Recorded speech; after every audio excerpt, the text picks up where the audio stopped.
أعوذ بالله من الشيطان الرجيم నేను శపించబడిన బహిష్కరించబడిన శైతాన్ నుండి రక్షణ పొందటానికి అల్లాహ్ శరణు వేడుకు. فلا تك في مرية مما يعبد هؤلاء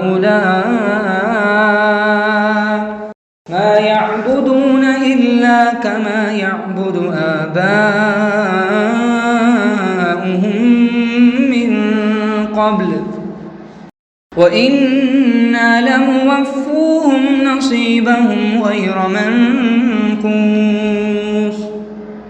కావున ఓ ప్రవక్త, వారు ఆరాధించే వాటిని గురించి నీవు సందేహంలో పడకు.